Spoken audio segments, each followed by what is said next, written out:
तुम्ही पाहत आहात MCN news Marathi. Access to justice प्रकल्प Indian social welfare society Akola यांच्या अंतर्गत आंतरराष्ट्रीय बालिका दिवस मोठ्या उत्साहात साजरा करण्यात आला। या निमित्ताने विद्यालयातील 300 किशोरवयीन विद्यार्थी व विद्यार्थिनींसह सावित्रीबाई कन्या शाळा ते अग्रसेन चौक दीपक चौक पर्यंत जनजागृती रॅली काढण्यात आली।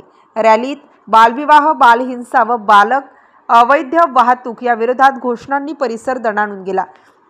तर शाळेतील विद्यार्थ्यांनी उत्साहाने सहभाग घेत मुलगी वाचवा देश वाचवा अशा घोषणांनी वातावरण गुंजमुक्त केले। रॅलीनंतर जिल्हा प्रकल्प समन्वयक शंकर वाघमारे यांनी आंतरराष्ट्रीय बालिका दिनाचे महत्त्व, बालविवाह, अत्याचार व बालक अवैध वाहतूक, शिक्षणाचे महत्त्व पटवून देत अकोल्यात मध्य प्रदेश, राजस्थान, छत्तीसगड येथून कामानिमित्त पालकांसोबत स्थलांतर, कुटुंबातील बालकांच्या शिक्षणाच्या समस्यांवर प्रकाश टाकला। समन्वयक सपना गजभिये यांनी दिवसेंदिवस वाढते बाल अत्याचार, बाल तस्करी, बालके सुरक्षिततेवर मार्गदर्शन केले। या उपक्रमातून बालिकांच्या हक्काची जाणीव वाढवण्यास मदत होणार असून भविष्यातही अशा कार्यक्रमांद्वारे बालविवाह व बालहिंसा प्रतिबंधित करण्यात येतील असे मत व्यक्त करण्यात आले। रॅलीत सावित्रीबाई फुले कन्या विद्यालयाचे मुख्याध्यापिका डॉक्टर फारेहा सुलताना, सर्व शिक्षकवृंद, चाइल्ड लाईन सदस्य यांच्यासह विद्यार्थी मोठ्या संख्येने सहभागी झाले होते। MCN न्यूज मराठी करिता धनराज सपकाळ, अकोला। नमस्कार, मी शंकर वाघमारे, जिल्हा प्रकल्प समन्वयक, Indian social welfare society Akola. काल 11 ऑक्टोबर आंतरराष्ट्रीय बालिका दिवस साजरा करण्यात आला।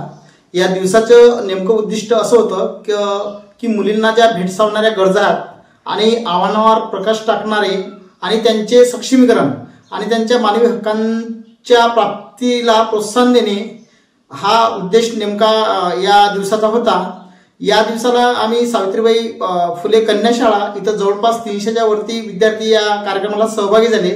त्यांनी बेटी बचाओ बेटी पढाओ हे घोषवाक्य देऊन रेल्वेची सुरुवात केली आणि पूर्ण जवळपास दीपक चौक, अग्रसेन चौक या परिसरात पूर्ण रॅलीचे आयोजन करण्यात आले होते। यामध्ये शिक्षक वृंद आणि इतर आमची टीम सुद्धा यांनी चांगल्या प्रकारे प्रतिसाद दिला आणि आंतरराष्ट्रीय बालिका दिवस हा चांगल्या प्रकारे साजरा करण्यात आला। मुख्य उद्देश हाही होता की दिवसेंदिवस जे बाल अत्याचार, शोषण वाढत आहे हे कुठेतरी थांबायला हवे आणि याची जागरूकता लोकांपर्यंत पोहोचायला हवी, हीच या दिवसाचा आमचा खास मुख्य उद्देश होता।